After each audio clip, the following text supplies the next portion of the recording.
The door opens before Soren even reaches for it. 1 second he is standing on the curb on Madison Avenue, rain hammering down so hard it bounces off the pavement like static, soaking through his white button-down, plastering the fabric against the hard round curve of his stomach. The next second a black car door swings open in front of him, warm light spilling out from inside, and his body makes the decision before his mind does. He gets in. The heat hits him first, then the smell. Tom Ford, expensive and dark. The kind of cologne that costs more than his monthly rent and fills a space without asking permission. The leather seat is wide and warm, and his body collapses into it the way a body collapses when it has been holding itself upright through pure adrenaline for 3 hours and finally runs out. He exhales. He closes his eyes. For exactly 3 seconds, he thinks he is safe. Then he opens them. 3 men stare back at him. Not one. Not a driver with tired eyes and a GPS on the dash. 3 men sitting in the dark of this car like they were already there before the world started. Like they have been waiting here specifically, with a quality of stillness that does not belong to people who are surprised. They are all in dark suits, all broad-shouldered. All watching him with the kind of attention that makes the air in a small space feel thinner. Soren's hand moves to his stomach. His scent spikes. He can't stop it, has never been able to stop it. The one thing about being an Omega that no training or willpower can override. Fear rolls off him sharp and involuntary. The biological alarm his body broadcasts when his nervous system decides the situation is beyond him. He is 7 months pregnant, soaked through, alone, in a car he did not book, with 3 alpha strangers who are not saying a single word. The one behind the wheel has a scar at the corner of his left eyebrow. His jaw is the kind of sharp that looks carved rather than born. His eyes do not move from Soren's face. The one on the left is broader, lighter in coloring, with a jaw set so tight it looks like effort. His nostrils flare once. He catches Soren's scent and his eyes sharpen. The one directly across from Soren leans forward by exactly 1 inch. Just one. And somehow that single inch of movement is the most frightening thing that has happened in the last 3 hours. Which is saying something. Because the last 3 hours have been the worst of Soren's life. "You're bleeding," the man across from him says. His voice is low and even, not threatening. Factual, like he is reading a report. Soren looks down. His right palm is smeared red. He hadn't felt it happen. Somewhere between the Chanel event and the curb, he had gripped the cracked edge of his phone case hard enough to open the skin. He stares at his own blood for a moment like it belongs to someone else. "Hi viewers, kindly tell us where you're watching from and what time it is." Then the first contraction hits. It starts low, deep, a pressure that builds from the inside out and squeezes the breath from him before he can brace for it. His free hand grabs the edge of the seat. His jaw clamps shut. The pain moves through him in a long rolling wave, crests, and slowly, too slowly, recedes. When he comes back to himself, all 3 men have gone absolutely rigid. "How far apart?" the one across from him says. Still that same flat, factual tone, like the answer is data he needs processed immediately. That was the first one," Soren manages. "I'm only 32 weeks. This isn't—" "How long have you been out in that rain?" the broad one on the left says. It is not really a question. "I need to get out of this car," Soren says. Nobody moves to stop him, but nobody opens the door either. And somewhere in the distance, through the rain-blurred window, a black SUV pulls to a slow stop half a block back. Its headlights cut off. It just sits there, waiting. The man behind the wheel clocks it in the rearview mirror before Soren does. His expression does not change. But his right hand moves to something on the center console that Soren cannot see, and he says quietly, to no one in particular, "They followed him." The one across from Soren turns his head and looks at the SUV for exactly 2 seconds. Then he looks back at Soren. "You cannot get out of this car right now," he says. "You don't have the right to tell me. The car behind us has been on this block since before you stepped off the curb." His voice does not rise. It does not need to. "They were waiting for you to get into a vehicle. Any vehicle. The notification you received, the ride you thought you booked, it was not your driver." The rain hits the roof. The black SUV does not move. Soren's hand is still pressed to his stomach, and the baby is moving now. a sharp, insistent roll against his palm, and as if the child inside him can sense the shift in the air and is responding to it. "Who are you people?" Soren says. The one across from him holds eye contact for a long moment. Then he says two words, quiet and clean. "Virelli? Lucien?" The one on the left, "Zayden." The one behind the wheel does not turn around, but his voice comes, low and final, like the closing of a door. Caelum. Soren has heard that name, not in the way you hear names that mean nothing. In the way you hear names that move through whisper networks, through encrypted group chats, through the specific, careful conversations that happen in rooms where Omegas gather and speak about what the world outside those rooms actually is. He has heard Virelli the way you hear the name of something you cannot fully verify but have decided to believe in anyway. And right now, I'm sitting in their car, bleeding from the hand, 32 weeks pregnant, with an unmarked SUV sitting half a block back in the rain. Belief is the only currency he has left. "They said," Soren starts, and his voice breaks in the middle of it, and he does not have the energy to be ashamed of that. "If I told anyone, if I showed anyone what I found, they would take my child." The silence that follows is not empty. It is the kind of silence that happens when three people already know the thing you just said out loud. Lucien Virelli looks at him. "They already tried," he says. The car moves, not fast, not dramatic. It pulls from the curb smoothly, professionally, and takes the first turn before the black SUV behind them can react. Zayden is on a device, his voice dropping into a register Soren cannot follow. I coordinating something with someone on the other end in clipped, efficient language that sounds like a code Soren does not have the key to. Caelum drives. He does not speed. He does not run lights. He navigates lower Manhattan in the rain like someone who has done this before, who knows which streets camera systems miss, which routes double back without looking like they do. Soren sits in the center of all of it and breathes. The second contraction comes 8 minutes later, smaller than the first, but still real, still insisting. He grips the seat again. Lucien watches him through it without looking away, and when it passes he says simply, "We have a medical suite, 22 minutes. "I don't know you," Soren says. "No," Lucien agrees. "I don't know where you're taking me." "No." "Then why would I?" "Because the alternative," Lucien says, "is that we pull over and let you out, and that SUV picks you up in under 90 seconds. And the people inside that SUV know exactly what you found, and they have been waiting for tonight for longer than you know." The rain hits the glass. The city moves past in streaks of orange and white. Soren looks out the window. His reflection looks back at him. Wet hair, pale face, hand spread over the curve of a stomach that contains the only thing in the world he would die for. And he makes a decision that he will spend weeks afterward trying to explain to himself. He stays in the seat. He does not ask where they are going again. And Caelum drives, and the black SUV falls 3 blocks behind, and then 4, and then takes a turn that leads it in the wrong direction entirely, and disappears. What Soren does not know yet, what he will not know until hours from now, in a room with white walls and a heartbeat monitor, and the particular silence that comes after crisis, is that he did not book a car tonight. His phone was cloned 6 days ago by a team operating out of a Massachusetts shell corporation. The ride notification he received was manufactured. The door that opened for him on Madison Avenue was not an accident of timing. It was a trap. Designed to get him into a vehicle his location could be controlled in. He walked into the Virelli's car instead. And the men who built the trap are now sitting in an SUV 3 miles east, staring at a tracking signal that has stopped moving, in a location they do not recognize, inside a digital blind spot they did not know existed. In the front seat of the Tesla, Caelum checks the mirror one final time. Clear, his jaw loosens by a fraction of a degree.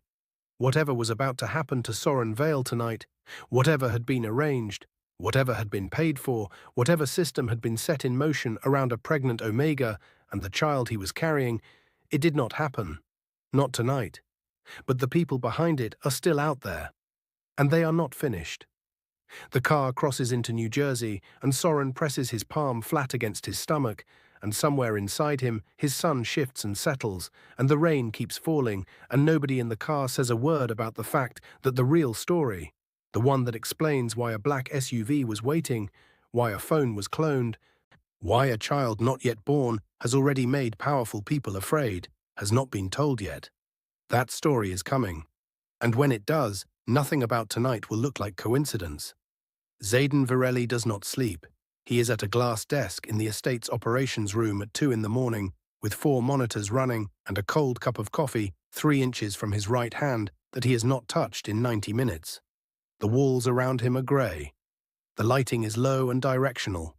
Outside the window, New Jersey is dark and wet and quiet, the kind of quiet that feels less like peace and more like the world holding its breath. On the leftmost screen, real-time satellite positioning of 3 vehicles registered to Nova Bio Holdings LLC, last logged in Manhattan. 2 are stationary. 1 is moving south on the turnpike, slowly, or like it is not sure where it is going. On the second screen, a corporate registry document from Massachusetts, 41 pages, filed 18 days ago. On the third, financial flow maps. Shell companies nested inside, holding structures nested inside trusts.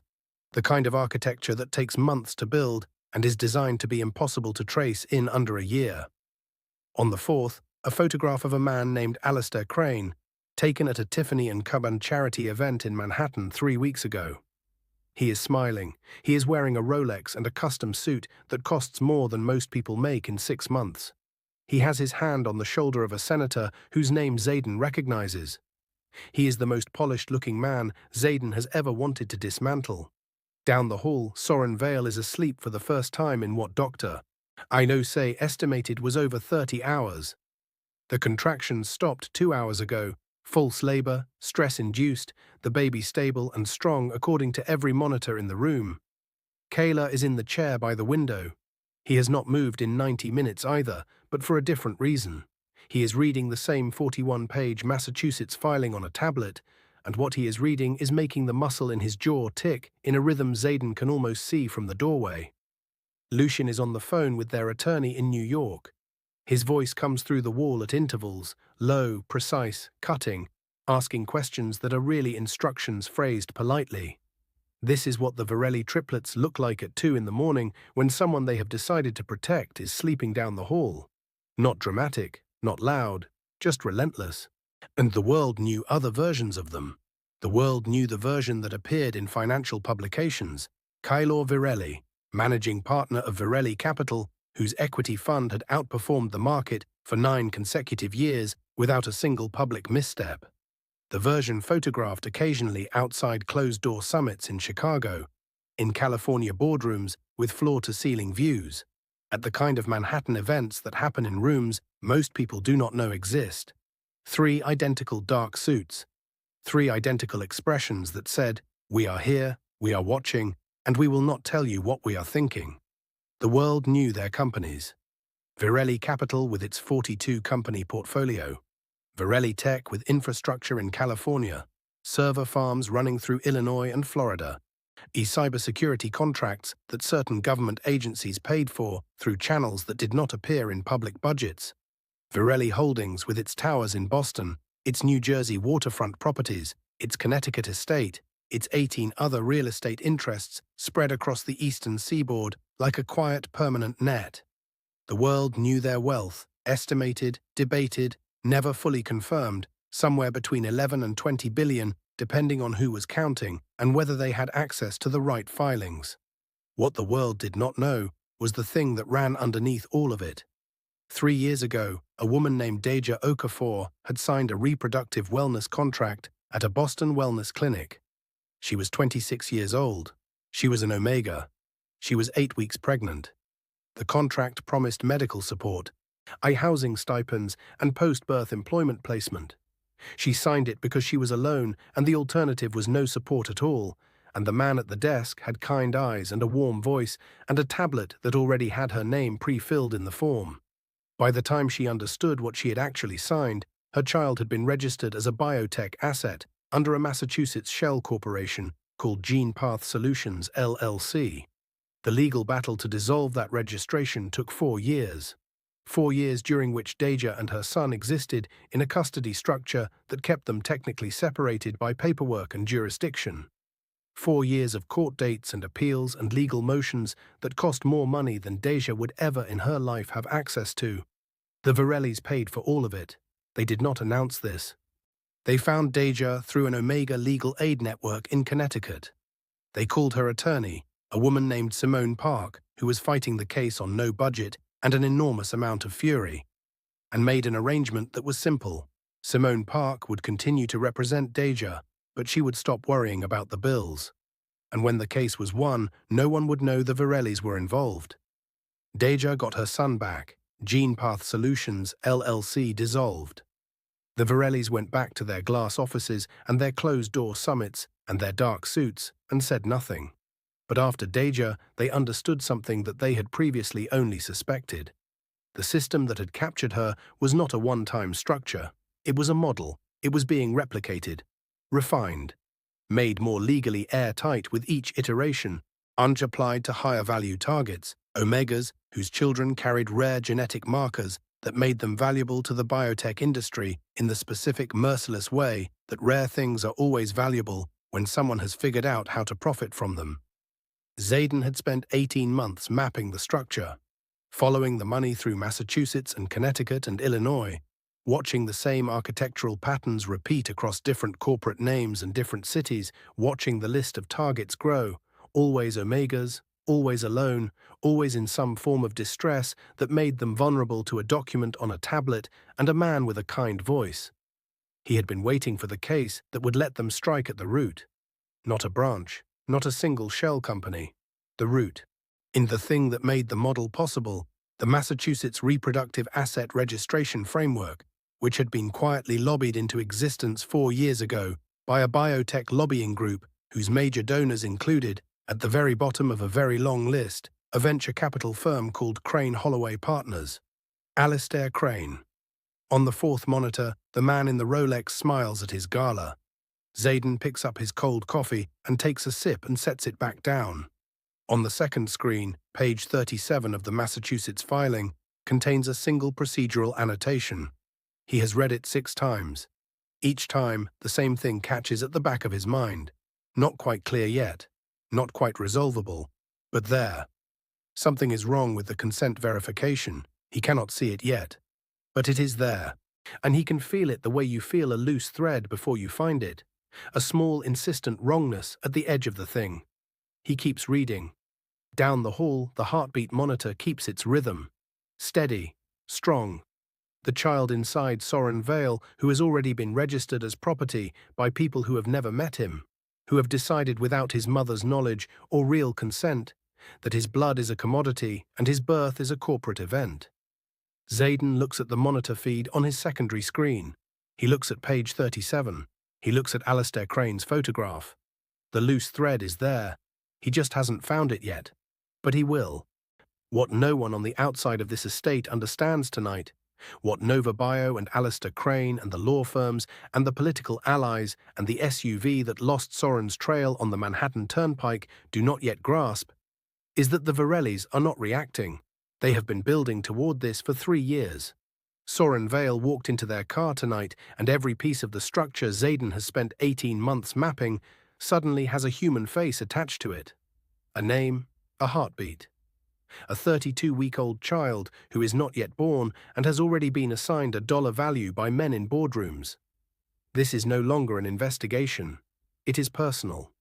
And what happens when something becomes personal to 3 men who have $11 billion, a cybersecurity empire, and 18 months of documented evidence, and nothing left to lose because they have already decided to spend whatever it costs?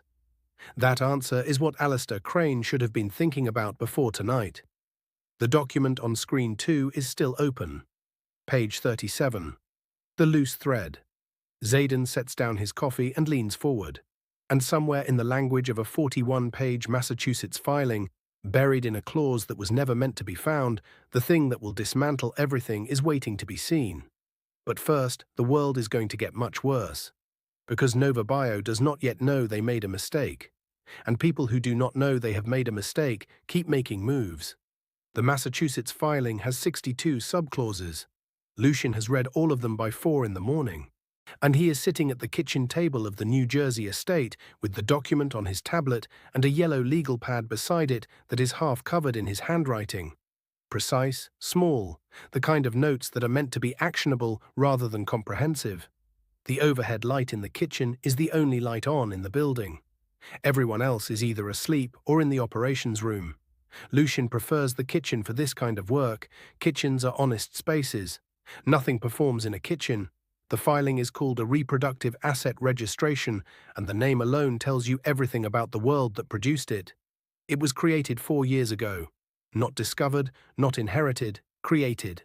Lobbied into existence through the Massachusetts state legislature by a biotech advocacy group called the Genomic Innovation Council, which sounds like the kind of organization that does beneficial things and is covered in the kind of friendly institutional language that makes it very easy to sign things without reading them carefully. The GIC had 3 public board members whose names appeared in press releases and 2 private funding sources that took Zayden 7 months to trace. One of those sources was Crane Holloway Partners. The RAR framework, as it exists in Massachusetts law, allows a corporate entity to file a pre-birth interest registration on an unborn child if 3 conditions are met.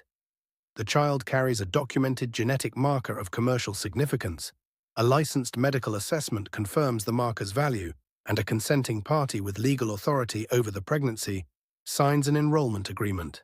3 conditions. All 3 had been met, as on paper in Soren's case.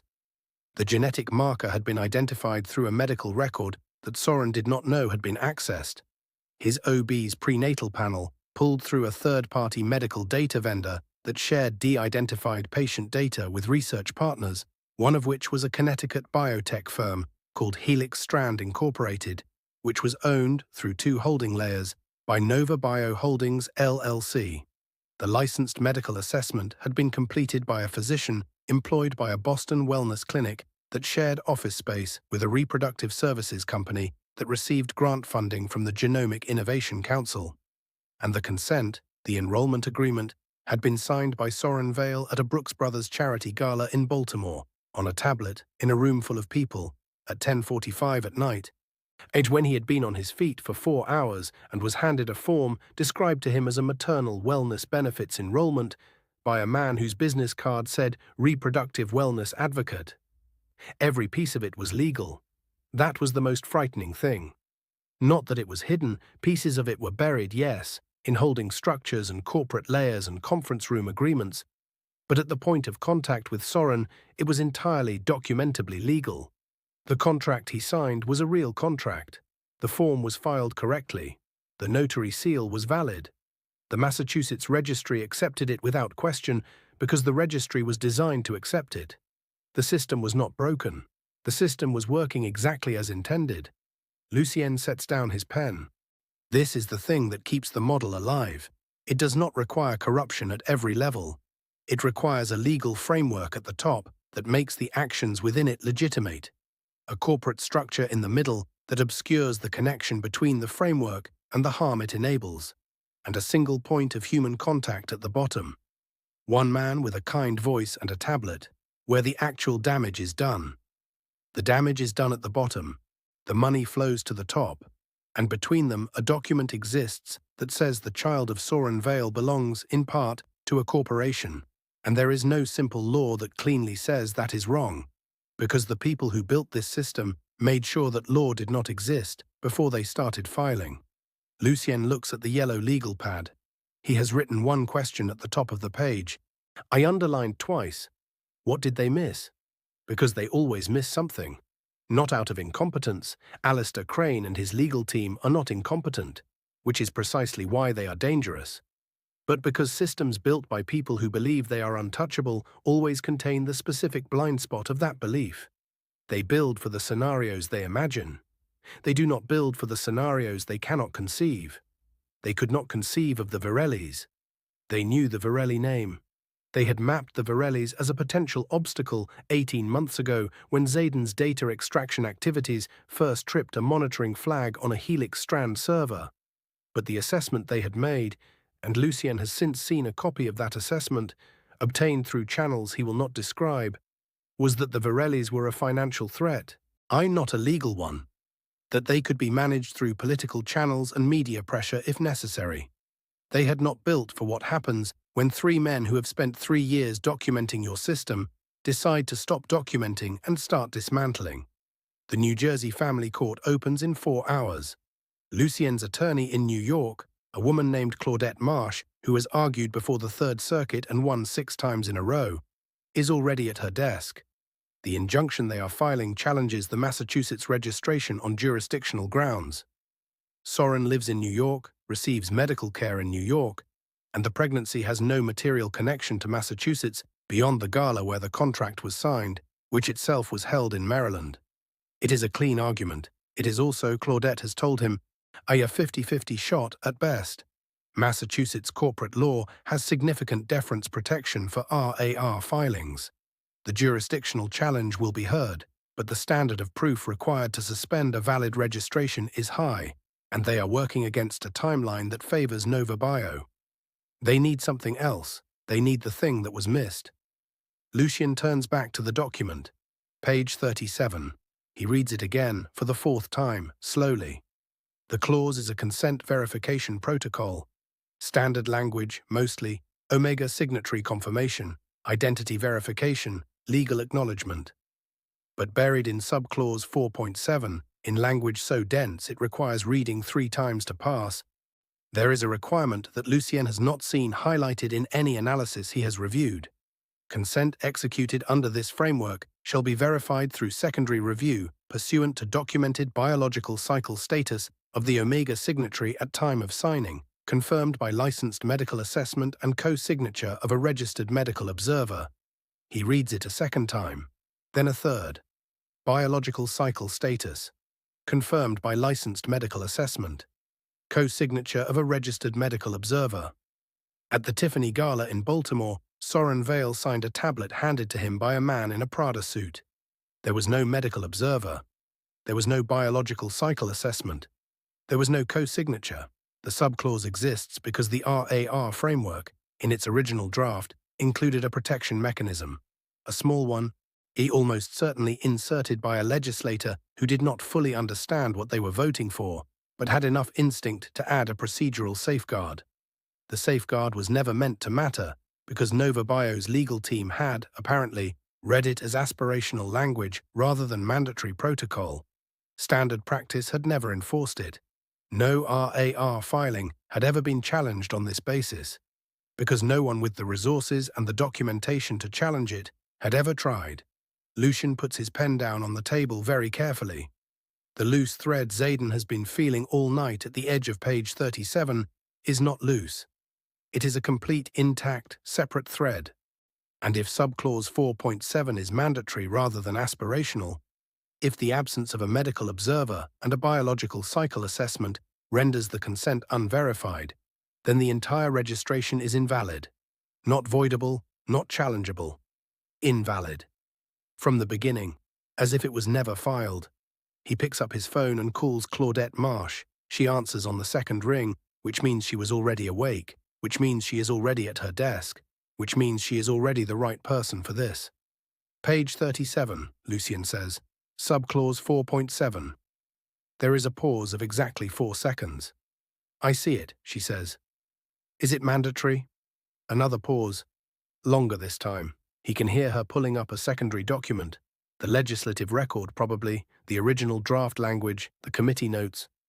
The original draft language, she says slowly, uses the word shall, not should, not may. Shall. Shall is mandatory.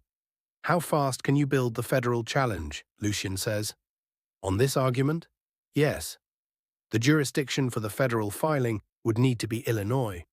One of Nova Bio's parent company officers is registered there. That gives us federal nexus. How fast? If I work through today, 48 hours, maybe 36. Lucien looks at the yellow legal pad, at the underlined question at the top. What did they miss? Do it in 36, he says. He ends the call. He sits in the kitchen of the New Jersey estate with the document on his tablet and the yellow legal pad beside it and the overhead light making everything look clean and certain. And he allows himself exactly 10 seconds of something that is not quite relief. because relief would be premature, because they are still 36 hours and a federal hearing away from anything definitive, and because the people they are fighting have resources and allies and 18 months of preparation and will not simply accept this argument without a war. 10 seconds. Then he picks up the pen and starts writing the notes that Claudette will need in an hour. Down the hall, the heartbeat monitor keeps its rhythm. The baby does not know that the document that claimed him was built on a procedural failure. He does not know that a subclause on page 37 of a Massachusetts filing, written in mandatory language by a legislator who perhaps did not even realize what they were doing, is the crack through which everything Nova Bio built might come apart. He just keeps his heartbeat. Steady, strong, completely unaware that 36 hours from now, a federal judge in Illinois will receive a filing that could free him before he is even born. Or that Nova Bio, in the 12 hours before that filing lands, will do something that changes the timeline in a way nobody in this estate has prepared for. The kitchen light hums. Lucien writes, and the clock on the wall keeps moving, quiet and indifferent, towards something that is either justice or catastrophe, and there is no way yet to know which. The injunction fails at 9:47 in the morning. Not slowly, not with ambiguity or procedural delay that might leave room for hope. On the New Jersey family court judge, a careful woman named Hartwell, with a reputation for methodical, unhurried decisions, issues her denial in 6 pages of clean legal prose. The Massachusetts RAR filing is jurisdictionally valid. The contract was executed voluntarily by a consenting adult. The filing meets all documented requirements of the Massachusetts Reproductive Asset Registration Framework. 6 pages, 6 hours of work from Claudette Marsh's team. 6 months of legal architecture from Nova Bio. Claudette delivers the news over a call at 10 in the morning that lasts 4 minutes. She is not apologetic. She is analytical, which is what Lucien needs from her. She has already identified the next move, the federal challenge, subclause 4.7, 36 hours. Hold the line, she says. This was expected. Lucien says nothing. She reads his silence correctly. This was a test shot, Lucien. They wanted us to show our arguments early so they could build counterfiling. We gave them jurisdictional. We held back 4.7. They don't know 4.7 exists yet. How certain are you that they don't? A pause. 80%. He ends the call. In the operations room, Zayden is already running the second move. The data he has spent 18 months collecting, documentation of 3 previous RAR filings, 3 other Omega pregnancies, 3 other children registered as biotech assets in 3 other states, is packaged, verified, and ready to route to financial regulators in Illinois. The plan is a controlled leak, not anonymous, not untraceable, but routed through a financial journalism contact whose credibility and source protection record makes the information publishable within 24 hours. The moment it publishes, the Illinois regulators have public pressure to move. Nova Bio's parent company has a registered officer in Illinois. Federal nexus. Federal investigation. Zayden executes the route at 11:15. At 2:47 in the afternoon, his secondary monitor flags an alert. The leak has been traced, not by federal regulators, not by Nova Bio's legal team, by Nova Bio's private cybersecurity division, a team of 8 based in a facility in California that Zayden had not known existed because it was operating under a contractor name with no visible connection to Nova Bio in any public filing. They traced the routing in 3 hours and 22 minutes. Back to a Varelli Tech IP address that Zayden had masked behind 2 layers of proxy, layers that should have held for 72 hours minimum. They held for 3. Zayden stares at the alert for a long moment. Then he pulls up everything he knows about Nova Bio's private cybersecurity team and starts reading from the beginning. Because something about a team capable of that trace speed in that time window tells him he has been underestimating something. And in this particular fight, underestimating something is a cost he cannot afford. What he finds in 40 minutes of pull and cross-reference is this. The lead architect of Nova Bio's private cyber division is a former Varelli Tech employee. A man who spent 18 months at Varelli Tech 6 years ago, who left under circumstances that Zayden's records describe simply as voluntary departure. and who apparently spent the years since that departure building a counter-architecture specifically designed to anticipate Virelli tech methodology. He knew how Xaden worked. He had learned it from the inside. Xaden sits back in his chair. The data leak is now a liability. Nova Bio knows the Virellis are actively filing against them. They know the Illinois regulatory route is live. They have already filed a counter-brief with the Massachusetts registry, identifying the Virellis as hostile third parties, attempting to illegally interfere with a valid corporate asset registration. That counter-brief, filed at noon, is already in front of a Massachusetts corporate court judge. It will produce a temporary restraining order against Virelli legal action within 48 hours, unless the federal challenge lands first. 48 hours. Claudette needs 36. They have 12 hours of margin. At 4 in the afternoon, Caelum calls a meeting. Not in the operations room, at the kitchen table, the same table where Lucien had found the thread in page 37 at 4 in the morning. Caelum believes in kitchen tables the same way Lucien does, for different reasons. Lucien uses them for honesty. Caelum uses them for clarity. The difference between those two things is smaller than people think. All three of them sit. Soren, who has been awake since noon and has been told approximately half of what has happened, and sits across from them with a cup of tea and an expression that is not fear exactly. It has gone past fear into the specific functional alertness of someone who has been afraid so long that fear has become information rather than paralysis. Caelum speaks. "The guardianship declaration," he says. "We need to file it now." Soren sets down his tea. "You said that was a last resort." "It was. It's now." The declaration, formal alpha guardianship under New York and New Jersey family law, all three Virellis listed, filed on Soren's behalf with his documented consent, would create a legal shield around the child that operates independently of the Massachusetts corporate registration.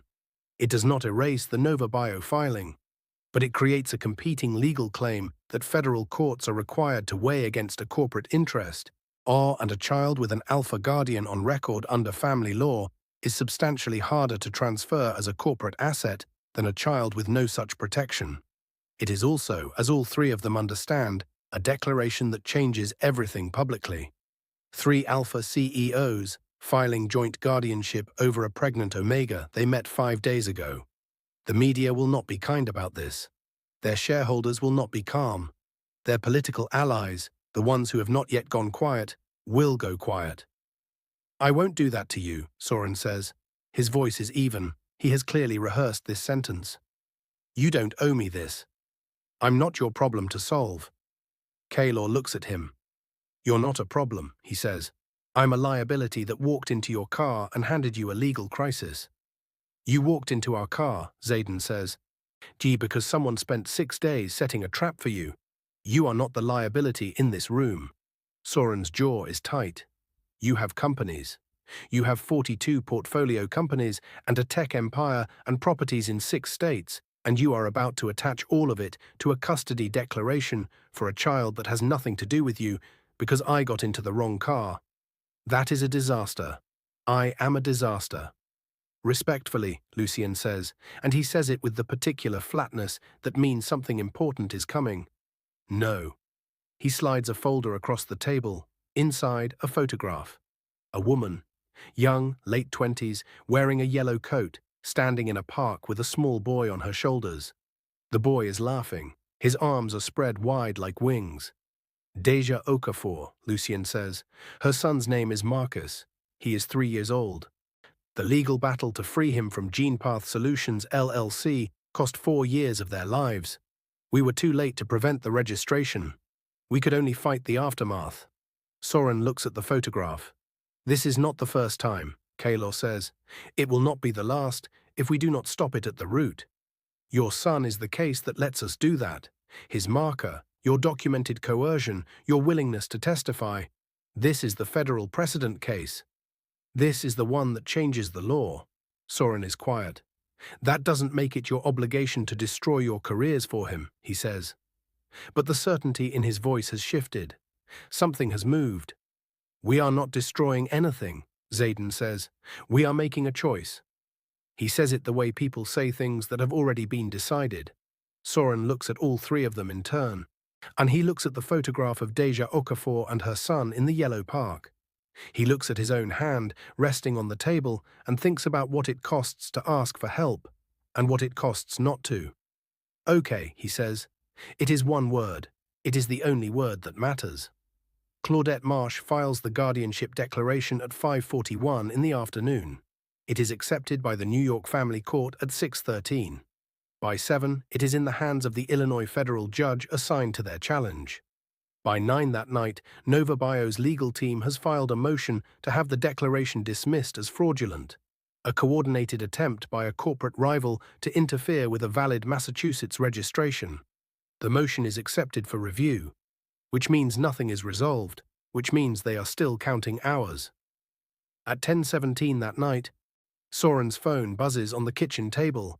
An unknown number, an image attachment. He opens it. His son. Ultrasound. Clear and detailed, the curve of the head, the thumb raised toward the mouth. The image is peaceful. Beautiful even, in the specific way ultrasound images are beautiful. Evidence of life, precise and whole. The timestamp reads, today. 11:42 a.m., while Soren was sleeping in this estate. While Dr. Osi's equipment was running on a closed, secure network. Someone had been inside. Soren looks up from the phone. Across the table, Zayden has already seen the expression on his face. He reaches out his hand. Soren passes the phone. Zayden looks at the timestamp. The muscle in his jaw moves once. They've been inside our network, he says. Not to the room, to himself, like a man recalibrating. And then, before anyone can respond, Soren doubles forward. Not a contraction this time, not false labor, real pain. The kind that does not build, it arrives, low and total and non-negotiable. Dr. Osei is through the door in 40 seconds. 20 seconds after that, the monitor confirms it. Cervical change, 3 centimeters. The baby is coming, and the federal challenge is still 22 hours away from being filed. The helicopter lands on the Florida compound at 2:19 in the morning. Nobody in the surrounding neighborhood knows the compound exists.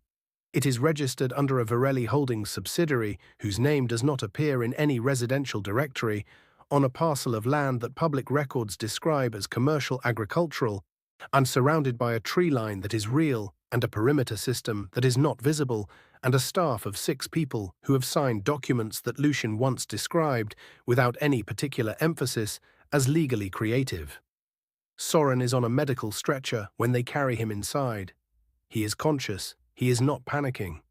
This is either bravery or shock, and there is no clean way to tell the difference from the outside. His right hand is pressed flat against his stomach, and his eyes are tracking the ceiling as it moves above him, tile by tile, the way people track ceilings when they are managing something large and internal and do not have attention to spare for anything else. The contractions slowed on the helicopter. Not stopped, slowed.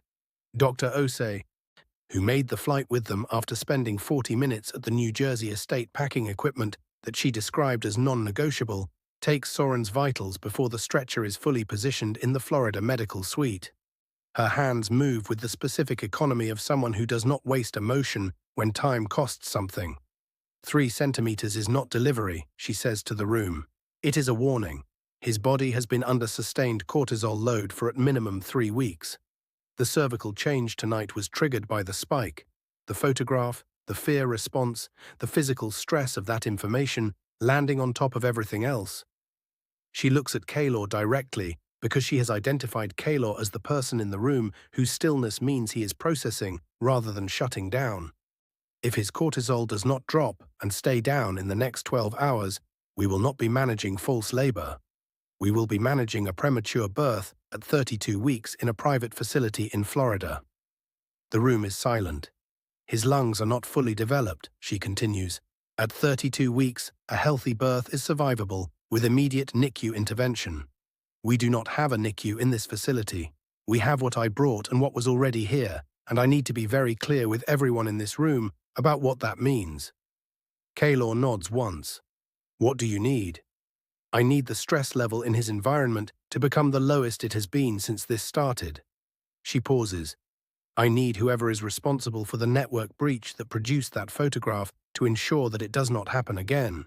And because I will not be able to stabilize his body if his mind keeps receiving threats. She goes back to her equipment. Zayden is already in the corner of the room, on his device, running a full diagnostic on every node in the Florida compound's security architecture. He does not look up. He does not speak. He is doing the thing he does when he has failed at something, and the only acceptable response to failure is to ensure it cannot happen again. He does not sleep. He does not take breaks. By 4 in the morning, he has identified the breach point, a firmware vulnerability in a medical monitoring device at the New Jersey estate, manufactured by a vendor whose update server had been compromised, not directly by Nova Bio's cyber team, but by a third-party contractor they had hired specifically for this purpose. And the contractor had embedded a passive relay in the firmware update pushed to medical facilities using the device. Every reading, every scan, every ultrasound image, routed silently to a receiving server in Connecticut. For 11 days, Zayden stares at the number 11. 11 days of medical data, everything Dr. Anand had documented, everything Dr. Osei had recorded since her arrival. Nova Bio had not been guessing at the child's value. They had been watching it in real time. He closes the breach in 40 minutes. He burns the compromised device remotely. He pushes a new encryption layer across every networked node in the Florida compound, in a process that takes 2 hours and requires him to rebuild 3 security protocols from the ground architecture up. At 6 in the morning, the Florida compound's network is clean. At 6:12, and he becomes aware of the sound coming through the wall, not a monitor, not equipment. A voice. Lucien's voice in the hallway outside the medical suite, low and clipped, in the middle of a sentence. If we lose him, it's my fault. The breach happened on my watch. Lucien is not looking at Zayden. He is facing the wall, one hand flat against it, talking to himself in the way that means he has been carrying something for hours and has finally said it out loud because the alternative is continuing to carry it and he has run out of room. Zayden stands in the doorway. He does not correct Lucien. He does not say the breach was the vendor's fault, or the contractors, or the confluence of 18 months of Nova Bio preparation versus 11 days of their own security assumptions. Because that is all true and also irrelevant. Lucien knows all of it. What Lucien is doing is not analysis. It is accounting. The private accounting that people do when someone in their care is in danger. Zayden says nothing. After a moment, Lucien straightens. They go back to work. At 8 in the morning, Soren's contractions have stopped completely. His cervical status has not changed, 3 centimeters holding. Dr. Osei describes this as controlled instability, not worsening, not resolved, contingent on what the next 12 hours bring. Soren sits up in the medical bed and asks for his phone. Dr. Osei says no. He asks for a notepad and a pen. She considers this, decides it falls within acceptable cortisol parameters, and hands him one. He writes for 30 minutes. Caelum. And sitting in the chair by the window, the way he has sat in chairs by windows in every room Soren has occupied since New Jersey. Watches without watching. The specific peripheral attention of someone who is present without intruding. When Soren puts the pen down, he folds the paper. He holds it for a moment, then he sets it on the bed beside him and looks at the window. At the gala, he says. Not to Caelum specifically, to the room. The man who gave me the tablet, he told me his name was David. He told me his daughter was an Omega. He told me he had built the wellness program because he wanted her to have what he never had. He cried a little when he said it. A pause. I remember thinking, this is what it looks like when someone chooses to help. Someone who has something and decides to use it for the people who don't. He looks at his hand. I was so ready to believe that. I was so ready for it to be real. Caelum looks at him. It was designed to be believable, he says. Everything about the point of contact was designed to trigger trust in Omegas who have been conditioned to expect the opposite. I know, Soren says. That's not what I'm saying. He picks up the folded paper. I'm saying I still don't know how to trust what's real. Even now, even in this room. He looks at Caelum directly. How do I know this is different? Caelum is quiet for a moment, not the silence of someone searching for an answer, the silence of someone deciding how much truth to give. You don't, he says. Not yet. Trust is not a conclusion you reach. Oh, it's a pattern you observe over time. Soren holds his gaze. I don't have a lot of time. I know. My son doesn't have a lot of time. I know that too. Outside the Florida window, the morning is coming up warm and bright over the water. The kind of morning that looks indifferent to the events inside the house, that would look the same whether everything resolved correctly or catastrophically, which is either comforting or infuriating depending on what you need from the world on a given day. At 10 in the morning, Soren is gone. Not taken. The medical suite door is open. The bed is empty. The folded paper is gone. Dr. Osei discovers it at 10:03 when she returns from reviewing her equipment inventory, and the 4 seconds of silence that follow her discovery before she speaks are the 4 loudest seconds in the building. Caelum is out the door before she finishes saying his name. He does not take security. He does not take Zayden or Lucian. He gets in a car alone and drives the perimeter road at the edge of the compound property and finds Soren 2 miles from the gate, on foot, in the early Florida heat, moving steadily in the direction of a gas station visible in the distance, whose signs are bright enough to see from the compound fence line. Caelum pulls the car to a stop. He gets out. He does not run after Soren. He does not shout.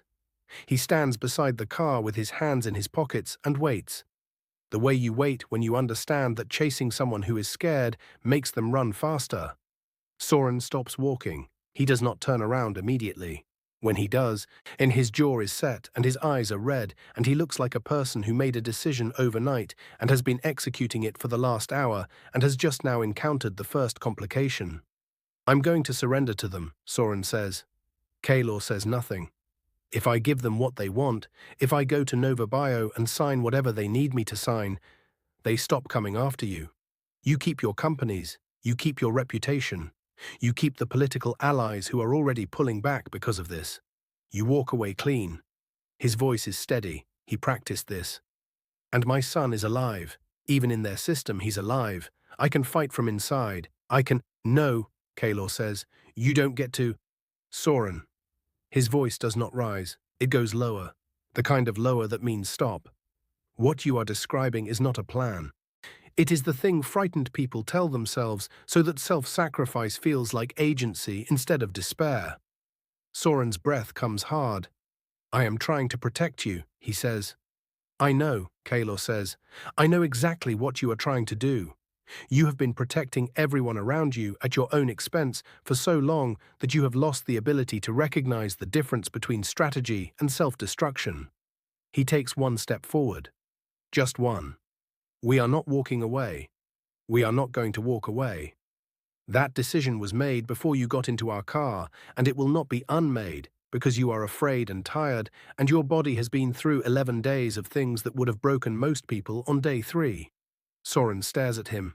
The thread in page 37, Caelum says, subclause 4.7, Lucian found it.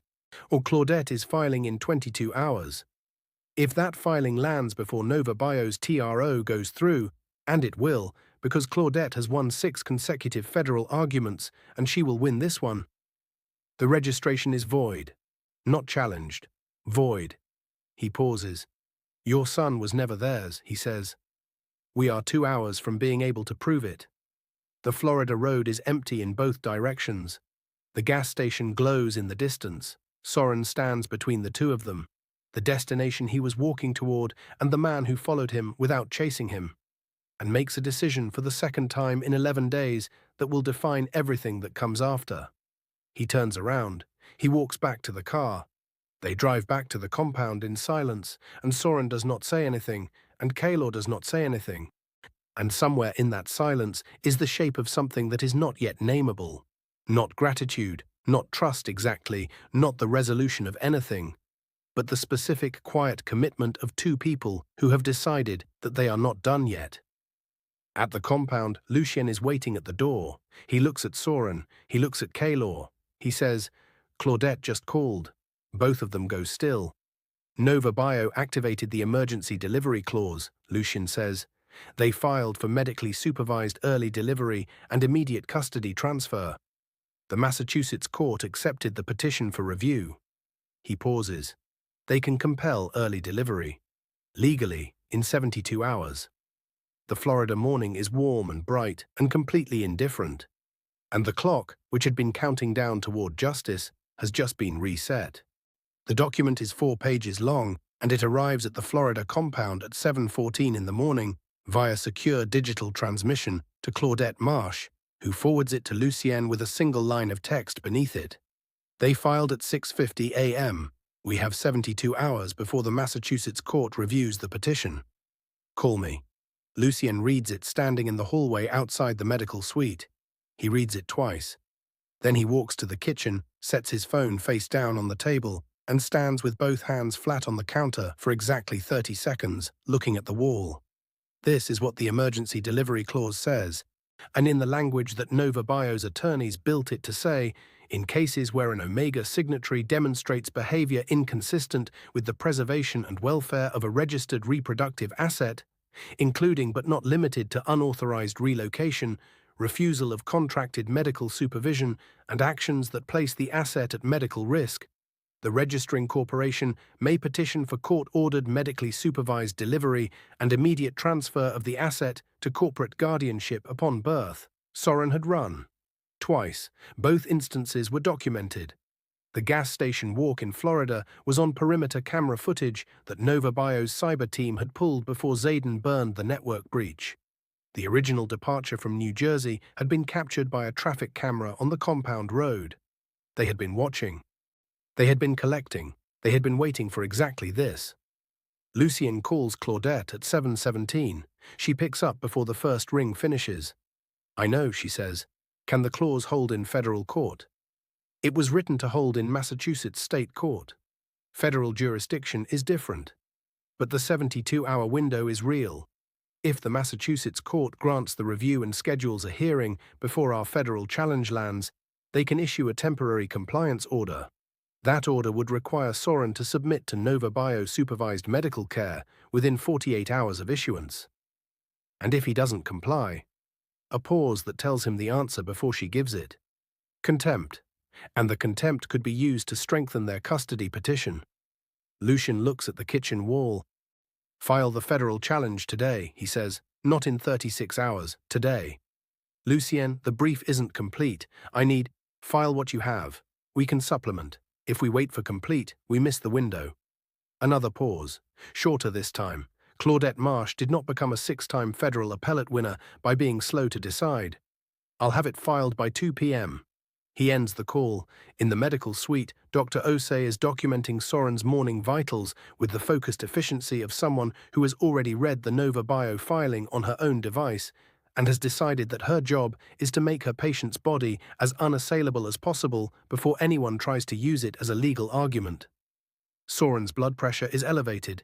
His cortisol, which she cannot measure in real time but can estimate from his resting heart rate and pupil response, is high. And his cervix is still at 3 centimeters, not progressing, not receding, holding. Like everything else in this situation, Soren knows about the clause. Caelum told him at 7 in the morning, sitting on the edge of the medical bed, using the same flat directness he has used for everything. Not softened, not amplified, just true. Soren listened to all of it without interrupting. When Caelum finished, Soren said, "How long do we have?" 72 hours before the Massachusetts review. Claudette files today. Soren nodded. Then he laid back against the pillow and looked at the ceiling and said nothing for a long time.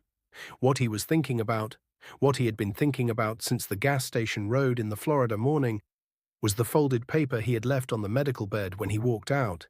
He had gone back for it. It is in his hand now, edges softened from folding and refolding through the morning. He has not told anyone what is written on it. He does not tell anyone now. But Dr. Osei, who watches people the way doctors learn to watch people when bodies are their language, notices the way his thumb moves across the paper's edge. Back and forth, back and forth. The gesture of someone holding on to the only thing that feels like it belongs entirely to them. At 10 in the morning, Zayden walks into the medical suite without knocking, which is unusual enough that both Soren and Dr. Osei look up immediately, and holds up his tablet. On the screen, A news alert. National outlet. The headline reads, Varelli Triplet's face, federal ethics inquiry over alleged interference in Omega reproductive case, sources say. The story, which went live at 9:47, contains details that are not publicly available. Details from inside the guardianship declaration filing. Details from inside Claudette's communication with the Illinois federal court.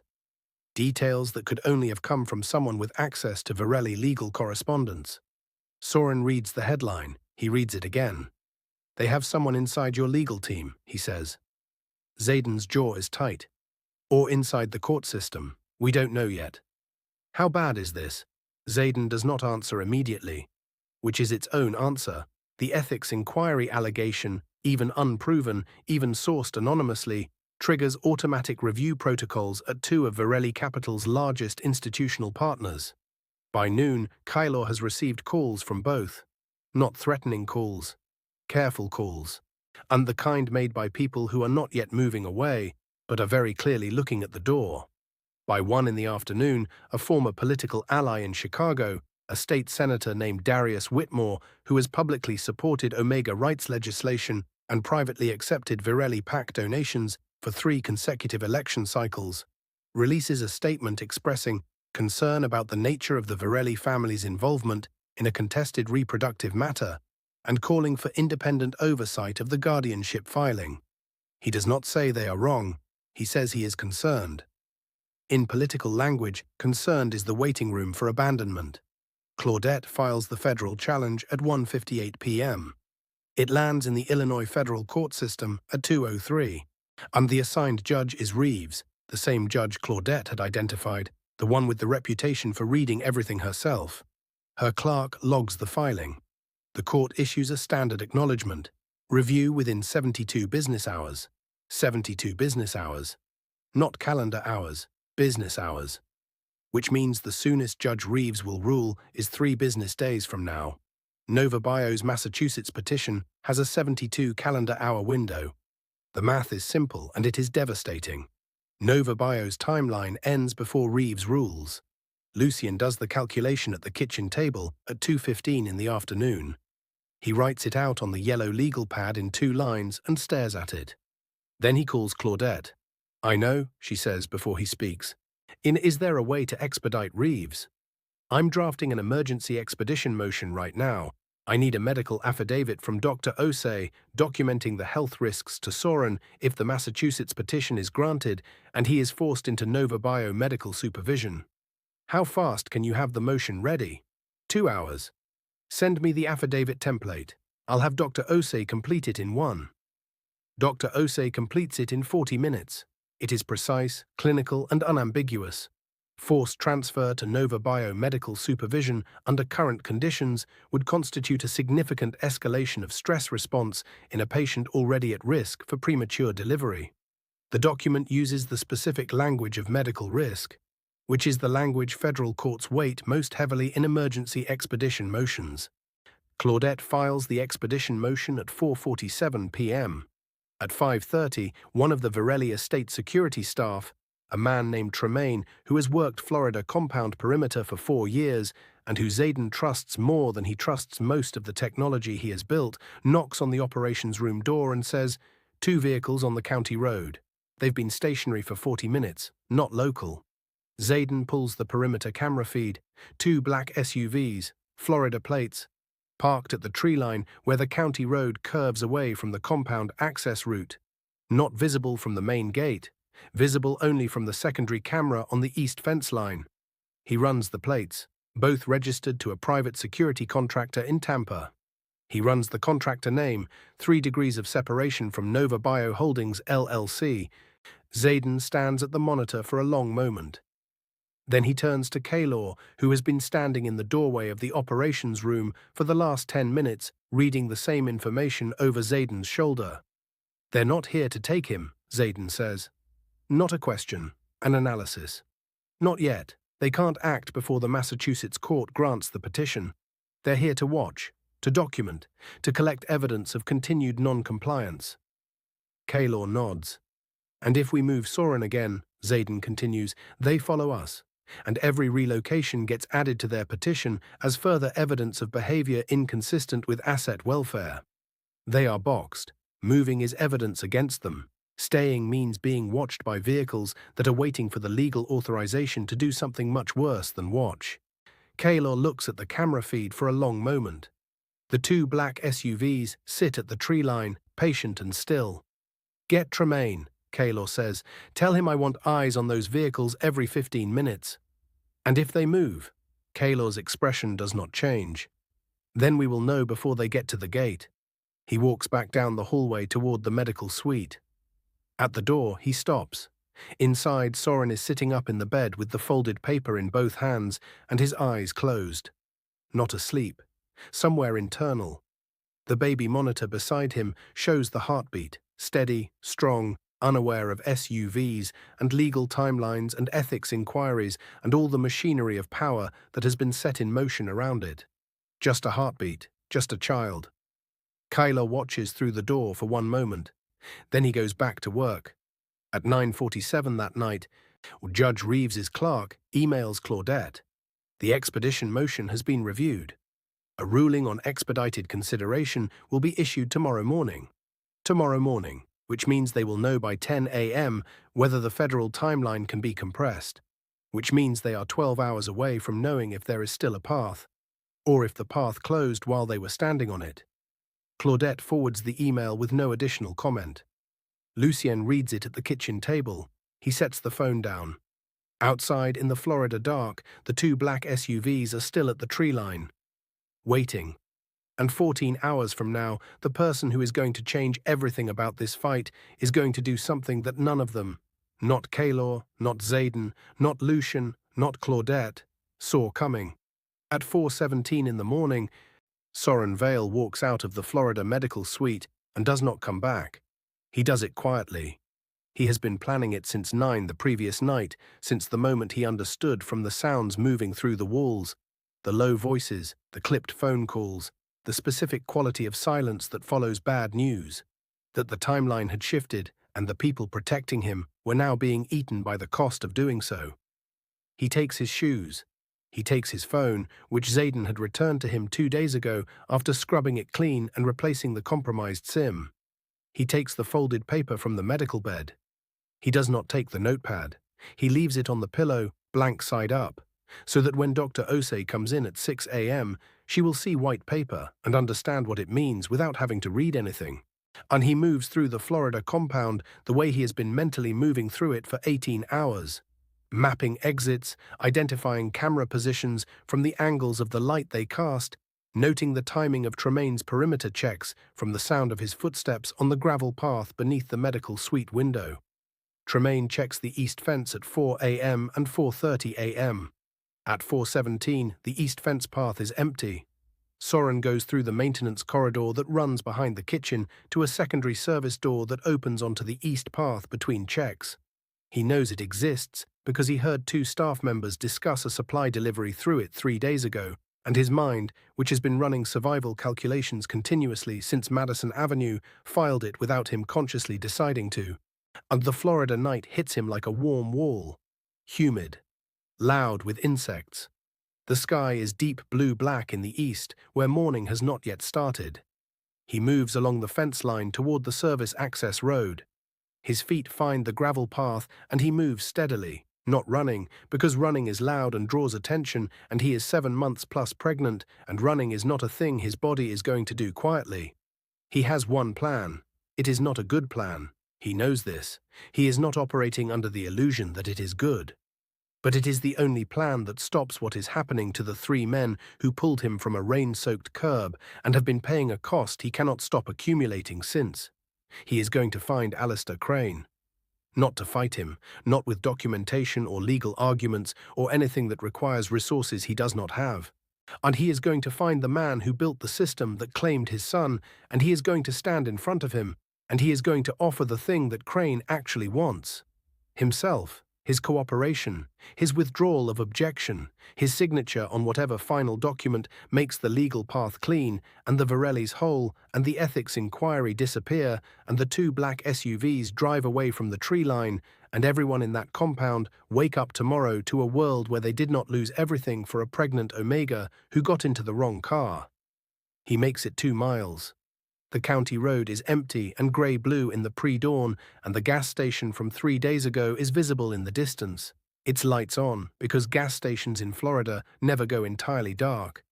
He hears the car before he sees it. Not an SUV. Not the sound of the black vehicles from the tree line. A single car, unhurried, moving along the county road from the compound direction with its headlights on low. The way someone drives when they are looking for something specific and do not want to miss it in the dark. It pulls alongside him and stops. Caelum gets out. He is alone. No Zayden, no Lucian, no Tremaine. He is in a dark shirt, with his sleeves pushed up and his hands in his pockets, and he looks at Soren the way he has looked at him since the first night in the car, with attention that does not flinch and does not perform. He does not run after Soren. He stands beside the car and waits. Soren stops walking. "How did you know?" Soren says. "Tremaine saw you at the east fence. He called me instead of raising the alert." "Why?" "Because I asked him to. If you left, I wanted to be the one who came." Soren looks at him. In the pre-dawn grey, Caelum's face is very still. He is not angry. He is not afraid. He is the specific quality of present that Soren has been trying to name since New Jersey and has not found the right word for yet. "I'm going to Crane," Soren says. "I'm going to give him what he wants. You walk away clean. Your companies survive. The inquiry disappears. The SUVs leave." Caelum is quiet for a moment. "And your son," he says. Soren's jaw moves. He's alive. Even in their system, he's alive. "I can fight from Soren." His voice is not loud. It lands the way a hand on a door lands, stopping something. "I need you to hear what I'm about to say very carefully." Soren waits. "Alistair Crane does not want your cooperation," Caelum says. "He wants the child. And your cooperation is the mechanism. Once he has the child, once that birth certificate lists Nova Bio as primary guardian, your cooperation becomes irrelevant. You become irrelevant. And the system moves to the next target." The county road is empty in both directions. The gas station glows. "We are not losing," Caelum says. "It does not feel that way right now. It feels like we are losing. There is a difference between the feeling and the fact." Claudette files in Illinois. Reeves rules in the morning on expedition. The consent verification in subclause 4.7 is intact. None of that has changed. Soren's hands are shaking. He presses one of them flat against his stomach. "I heard Lucien through the wall," he says. "I heard him say it was his fault. I heard the political calls. I saw the news alert. I know what your allies are doing. I know what this is costing." "Yes," Caelum says, "it is costing something." "Then let me stop it." "No." The word is not a command. It is not even particularly firm. It is the sound of a decision that was made a long time ago and does not require defending in the present tense. "You asked me at the estate how you know this is different," Caelum says. "You asked how you could trust what was real. I told you trust was a pattern observed over time." He looks at the county road. "This is the pattern. We are here at 4:30 in the morning on a Florida road, and I am telling you that we are not leaving, and your son is not going to be born into a corporate registration, and Alistair Crane is not going to win this, not because of how it feels right now, because of what is true."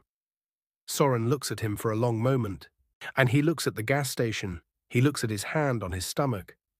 The baby moves, a slow, rolling shift that presses against his palm from the inside, deliberate and whole, like a reminder that this specific gravity, this specific heartbeat, is the only thing that has ever been real in the last 3 weeks. He turns around. He walks back to the car. He does not speak again until they are back at the compound, through the service door, into the warm interior light of the building. In the hallway outside the medical suite, he stops. "The folded paper," he says. Caelum waits. "I wrote down everything I know about Nova Bio. Every detail I saw at the gala. Every word Alistair Crane's representative said to me. Every inconsistency in the wellness program documentation that I noticed at the time and didn't understand. And I wrote it the night after I got here. I've been holding it because I didn't know if it would help or if it was already in your files. He holds it out. Caelum takes it. He unfolds it carefully. In the hallway light, Soren watches him read. It takes 3 minutes. When Caelum looks up, something in his expression has shifted. Not dramatically, not with any announcement, but the specific quality of a man who has just found something he was not expecting and is already understanding its value. The wellness program representative, Caelum says, "You wrote that he mentioned a clinic in Boston. He said his daughter received care there. He used it as his credentials. Why he trusted the program. The clinic name, New Meridian Reproductive Wellness, on Boylston Street." Caelum folds the paper. He holds it with both hands for a moment. New Meridian is owned by a Massachusetts holding company. That holding company shares a registered agent with Nova Bio Holdings, LLC. Soren goes still. The man at the gala, Caelum says, was not an advocate. He was an employee. And he told you the clinic name, either because he was careless or because it was scripted and no one expected you to survive the system long enough to report it. Does that help? Documented testimony from you. First person, detailed, time-stamped, connecting the gala representative directly to Nova Bio through a clinic he named voluntarily. Caelum looks at him. That is the connection Claudette has been missing between the contract and the criminal enterprise. That is what turns the federal challenge from a procedural argument into a fraud case. The hallway is quiet.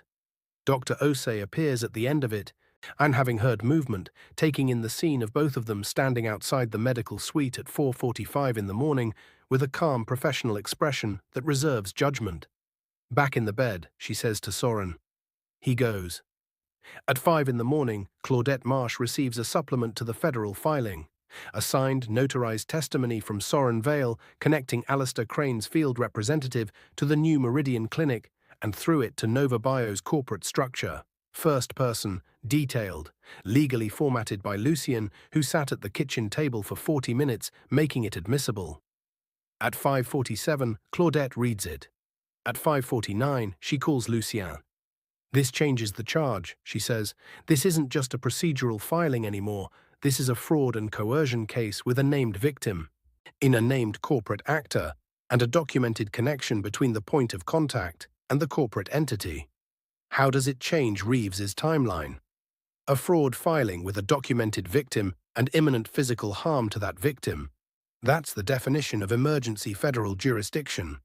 Reeves doesn't wait for business hours on a fraud case with these facts. How fast? I'm amending the filing now. If Reeves' clerk receives it by 7 a.m., I expect a ruling on expedition by noon. Noon. Nova Bio's Massachusetts petition review is at 3 p.m. 3 hours. Lucien sets the phone down on the kitchen table. He looks at the yellow legal pad. He writes one line at the bottom of the page, under all the notes and calculations and legal references, noon. Then he goes back to work. At 7 a.m., the amended filing lands in Judge Reeves' clerk's inbox. At 7:14, the clerk confirms receipt. At 7:15, the 2 black SUVs at the tree line start their engines, and Tremaine's voice comes through the compound intercom, flat and immediate. They're moving. The SUVs do not come through the gate. They move to a position on the county road that places them directly across from the compound's main entrance, visible from the security camera on the gatepost, visible from the front windows, visible from anywhere in the building that has a sightline to the road. They park there and they stay, not approaching, watching. Zayden reads the move in 40 seconds. They received notification of the amended filing. This is pressure. They want him to see the vehicles, and they want him to know they are waiting. Caelum stands at the front window and looks at them. Let them wait, he says. He turns away from the window and does not look at it again. At 9:16 a.m., Judge Reeves' clerk calls Claudette Marsh directly. This is not standard procedure. Clerks do not call attorneys directly for routine matters. They send electronic notifications.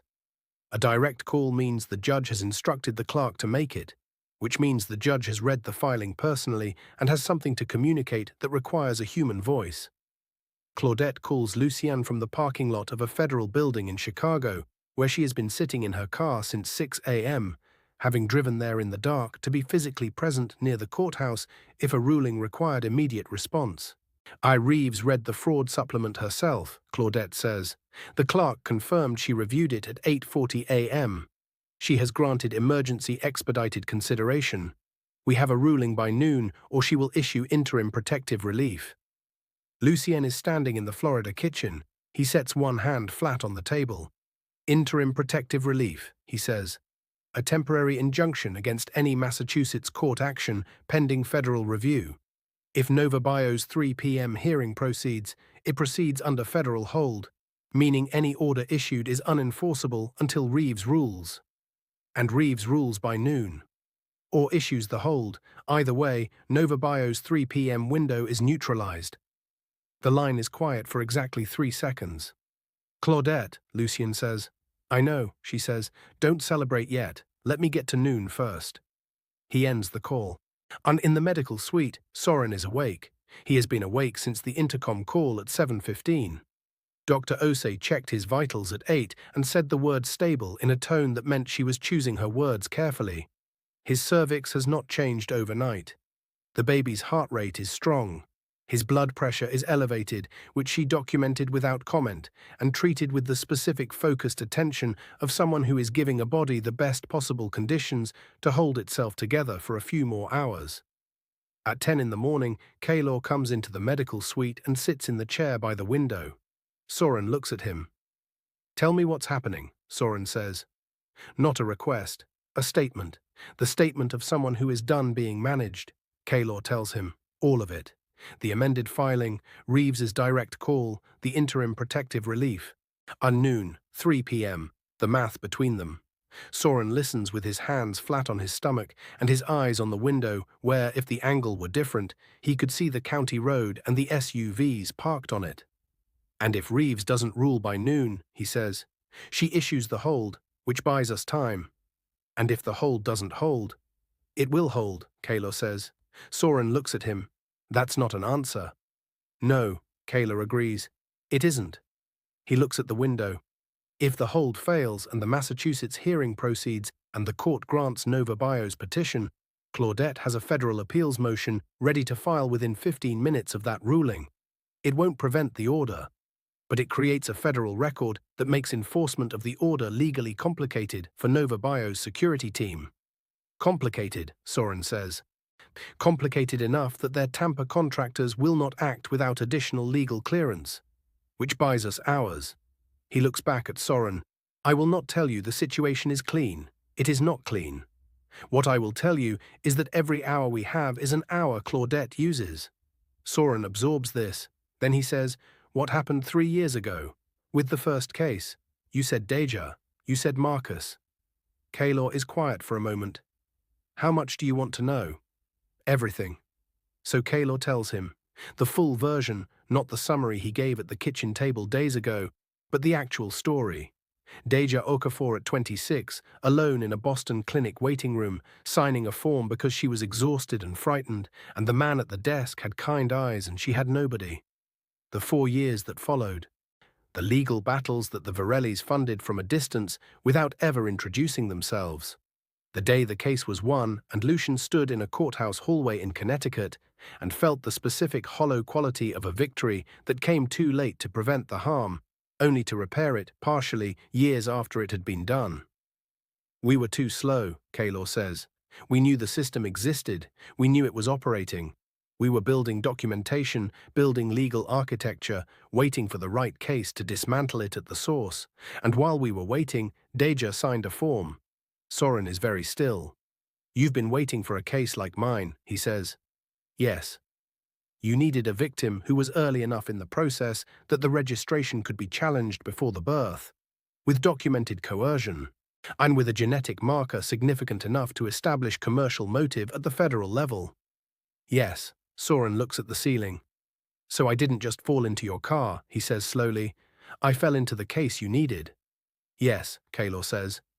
He says it without apology and without softening, because Soren asked for the truth, and the truth is the only thing Caelum has ever offered him. You fell into the case we needed. And you are also a person. Both things are true simultaneously. Soren looks at him. That's the most honest thing anyone has said to me in 3 years, he says. Caelum holds his gaze. It works both ways, Caelum says. You needed protection. We needed a federal case. You got the protection. We get the case. Your son gets his birth certificate with your name on it, and nobody else's. A pause. I don't think the word for that is exploitation. I think the word for that is alignment. Before Soren can respond, Xaden appears in the doorway. His expression does not show panic. Xaden's expression rarely shows anything approaching panic. But there is a quality of velocity in him, the look of a man moving faster internally than his exterior reveals. Reeves' clerk called Claudette again, Xaden says. Both of them go still. The ruling is ready. Claudette is on with the clerk now. Soren sits up. The monitor beside him tracks his heart rate, 74, 78, 81. Xaden steps into the room and holds out his phone, speaker on, and Claudette's voice fills the medical suite, clear and precise and carrying the weight of a decision that has already been made. Judge Reeves has ruled, Claudette says. She finds that subclause 4.7 of the Massachusetts Reproductive Asset Registration Framework is mandatory, not aspirational, based on the legislative record and the use of the word shall in the original draft. The absence of a licensed medical observer and a documented biological cycle assessment at the time of signing renders the consent verification incomplete. Under federal reproductive rights precedent, incomplete verification constitutes a failure of the consent mechanism. The Nova Bio registration is therefore, a pause of 1 second, invalid, not voidable, invalid. Ab initio, as if never filed. The room is silent. She has additionally referred the case to the Illinois Federal Prosecutor's Office for Criminal Investigation of Nova Bio Holdings, LLC, and its parent entities on charges of fraudulent reproductive asset registration across 4 documented cases. The Massachusetts Court's 3 p.m. hearing is federally preempted. Nova Bio's petition is denied. Another pause. It's over, Lucien. Soren looks at the window. His hand is still on his stomach. The baby moves, one long slow roll from left to right, unhurried, like a child turning over in sleep, unaware of federal rulings and corporate registrations and 3 men in dark suits who spent 3 years building toward this morning for reasons that are both strategic and human and in the end inseparable from each other. Soren's eyes fill. He does not wipe them, and he lets them fill and overflow and run down his face, and he does not apologize for it, and nobody in the room asks him to. Xaden ends the call. For a moment, none of them move. Then the monitor beside Soren does something it has not done in 3 weeks of tracking. The heart rate changes. Not the baby's, Soren's. It drops from 81 to 73 to 68, in the slow settling way of a body that has been running on fear and cortisol and the specific sustained tension of a person holding themselves together through force of will, releasing it finally because the signal has been given that releasing is safe. Dr. Osei, who has been standing at the threshold of the suite since Xaden appeared, steps forward and checks the monitor.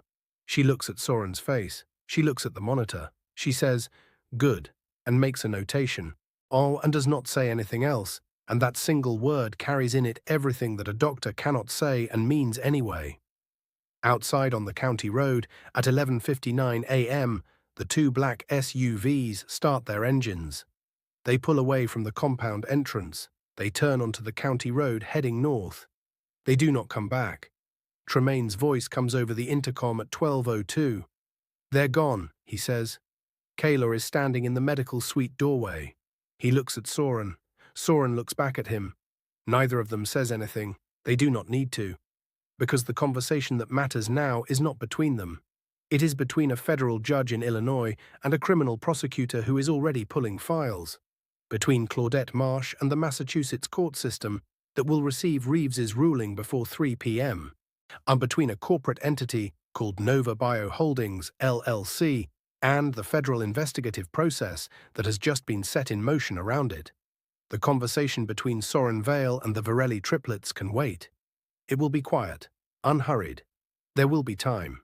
But first, At 2:47 in the afternoon, while Claudette is on a conference call with the Illinois prosecutor's office and Zayden is burning the last of the Nova Bio network access from the Florida compound, and Lucian is drafting the public statement that will be released through Varelli legal counsel tomorrow morning, Soren looks at Dr. Osei and says, "Something feels different."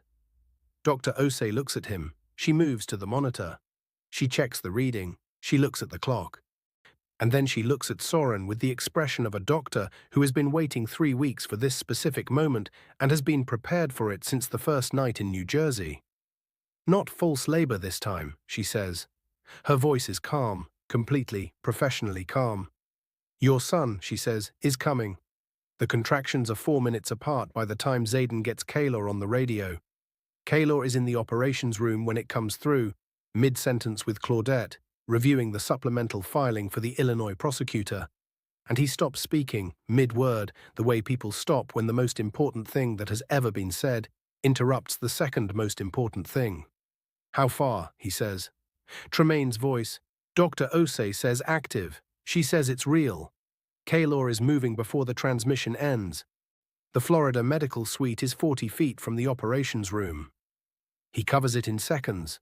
Through the door, Soren on the bed, face tight with concentration, Dr. Osei at the equipment, with hands moving in the organized, deliberate way of someone who has done this before and is doing it correctly. The monitor beside the bed is tracking 2 heartbeats, Soren's and the baby's, both strong, both running, both real. Zayden is 30 seconds behind Caelum. Lucian comes from the kitchen, still holding his phone, arriving at the doorway and reading the room in one look. Dr. Osei does not look up. "I need everyone who is not assisting to move outside the suite. This is not a spectator event. It is a medical event." Zayden steps back. Lucian steps back. Caelum does not move. Dr. Osei looks at him. He looks at Soren. Soren looks at Caelum. "I'll stay," Soren says. It is one word, and it closes the question completely. Dr. Osei nods once and goes back to her work. Outside the suite, Zayden stands in the hallway with his back against the wall. He still has his phone in his hand. He looks at it. He looks at the door. He puts the phone in his pocket. Lucienne is beside him, arms crossed, not looking at anything in particular. After a moment, he says, "She filed the criminal referral." Claudette confirmed at 2:15. Illinois prosecutor received it. They've already pulled Nova Bio's federal registration filings, moving fast. And Crane. His attorneys have gone silent. No filings, no counter-motions. Nothing since 11:59 when the SUVs left. Lucian absorbs this. He knows. He knew before the ruling, the moment Reeves granted expedition this morning, he knew. Men like Crane do not survive this long by misreading what a federal judge's emergency calendar means. What does he do now? Depends on what his attorneys tell him. If they're good, they tell him to cooperate with the investigation and negotiate terms. If they're not, Zayden pauses. If they're not, he does something public. Aggressive. He tries to reshape the narrative before the indictment becomes the narrative. Lucian looks at the door. "He'll try Soren," Lucian says. "Not legally. He can't touch Soren legally now, but he'll try to reach him through the press. Create a story where Soren is the destabilizing actor, where the Varellis used him." "Let him try," Zayden says. "He has people in places." "So do we." Down the hallway, Tremaine has positioned himself at the exterior door. Quiet, present, his hands at his sides. The posture of a man who is not expecting trouble but is fully prepared to address it if it arrives. He has been at this compound for 4 years. He has seen things in those 4 years that he does not describe in detail, and his capacity for stillness in difficult moments is not something that was trained into him. It is something he arrived with, honed over years of being the kind of person rooms feel safer when he is in them. The hallway is quiet. From inside the medical suite, sounds move through the door, Dr. Osei's voice, low and instructional. The specific cadence of labor, tension, release, tension, release. The monitor's steady electronic pulse. At 3:47 p.m., the Illinois Federal Prosecutor's Office issues a press statement. It is 6 sentences long. It confirms an active federal investigation into Nova Bio Holdings, LLC, for fraudulent reproductive asset registration across multiple states. It confirms that the Massachusetts RAR filing against the unborn child of one Soren Vale has been declared federally invalid. It names Alistair Crane as a person of interest. It uses the phrase pattern of coercive reproductive exploitation, which is the kind of phrase that federal prosecutors use when they have enough evidence to end careers. Xaden reads it on his phone in the hallway. He does not show it to Lucien immediately. He waits until he has read it twice and confirmed the language is what he thinks it is. Then he hands the phone over. Lucien reads it. He hands it back. "It's done," Lucien says. "Not a celebration, an acknowledgement. And the way you say done when the thing that took 3 years of preparation has finally closed. And the feeling that accompanies it is not triumph, but something quieter. The specific, functional relief of a problem that is no longer open." "Not completely," Xaden says. "No, not completely." Lucien looks at the door. Crane still has attorneys. The investigation takes time. The criminal process takes time. But the registration is void. Yes. The SUVs are gone. Yes. The child is being born in a room where his mother is the only person with legal authority over him. Lucien is quiet for a moment. "Yes," he says. At 4:03 p.m., Xaden's phone lights up with a different notification. A name, Darius Whitmore, the Chicago state senator who issued the public concern statement 3 days ago, the one who looked at the door. "I'd a message. I heard about Reeves's ruling. I want to talk when you have time. I may have been premature." Xaden reads it. He puts the phone back in his pocket without responding. There will be time for Darius Whitmore and his recalibrated political instincts later. There will be time for all of it, the public statement, the media response, the formal unraveling of 3 years of Nova bioarchitecture, the federal process that Alistair Crane is about to spend the next phase of his life inside. Right now, behind a door 40 feet down a Florida hallway, something is happening that none of the rest of it compares to. At 4:29 p.m., the sound changes. It is not dramatic. It is not the sound of crisis. It is the sound of something arriving, something full and new and completely itself, and unburdened by any of the paperwork or legal architecture or corporate registrations that tried to preempt its existence. Strong, loud, completely real. Xaden closes his eyes. He presses the back of his head against the wall and he breathes. Lucien's arms uncross. He looks at the door. His expression, which has been controlled and functional since before any of this started, does something that it does not usually do in hallways or boardrooms or anywhere that other people can see it. It goes open. Just for a moment. Just long enough to be human. Then he straightens.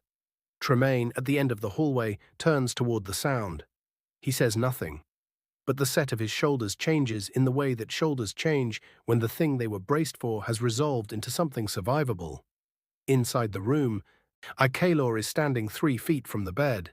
He is not touching anything. He is not in Dr. Osei's way.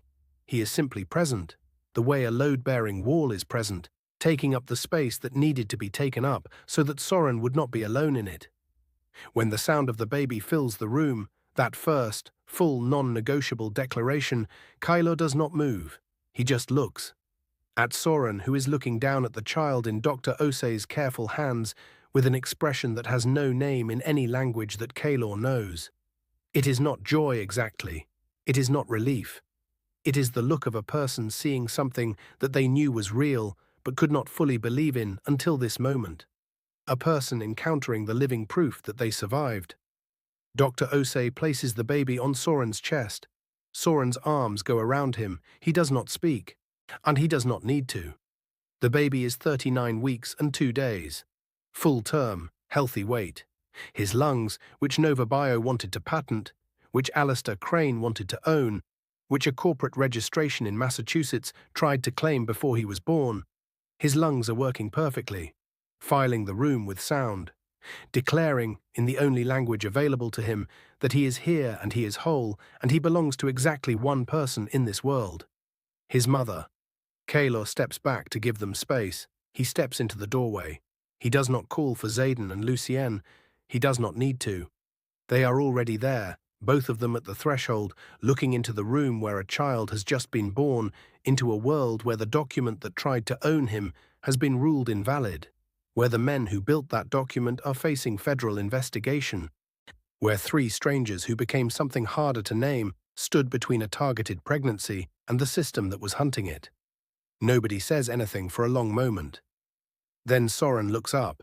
He looks at all three of them, Caelum in the doorway, Xaden and Lucien behind him, and he opens his mouth and closes it again because there is nothing adequate, and he knows it, and he has the wisdom not to try. He looks back down at his son. Orion, he says. His voice is wrecked and quiet and completely certain. His name is Orion. Dr. Osei, making notations on her tablet, does not look up, but something at the corner of her mouth moves. Tremaine, still at the end of the hallway, hears the name through the open door. He nods once. Outside, Florida afternoon moves on, warm and indifferent. The sky doing what it does regardless of what happens in the buildings beneath it. The county road is empty. The tree line is still. The space where two black SUVs waited for 3 days holds nothing now but shadow and distance. At 5:12 p.m., a reporter from a national outlet submits a written question through Varelli legal counsel. Why did the Varelli triplets risk everything for one Omega they had never met? Claudette receives it. She forwards it to Lucien with a note. When you're ready. He does not respond tonight. Tonight is not for answers to journalists. Tonight, in a private medical suite in Florida, a child named Orion breathes his first hours in a world that is, because of choices made under pressure, because of a federal judge named Reeves and a subclause on page 37 and a folded piece of paper held for 18 days, slightly more just than it was last week. And Alistair Crane, sitting in a Manhattan office with his attorney and the federal investigation notice on the table between them, begins to understand the cost of a mistake he made 11 days ago on a rainy street in New York. He sent a car for a pregnant Omega. The wrong car came instead, and everything that was supposed to follow, the registration, the birth, the transfer, the patent, the money, the clean legal architecture built over 4 years, is gone. Because a man named Caelum Varelli drove on a rainy Tuesday night and 3 men decided, years before this evening, that they would not look away.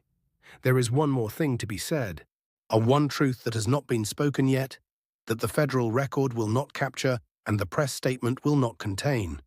It is waiting for morning. 6 weeks later, Orion Vale is sleeping in a handcrafted crib in a Manhattan penthouse on the 37th floor, and the city below is doing what it always does, moving, loud, indifferent, permanent.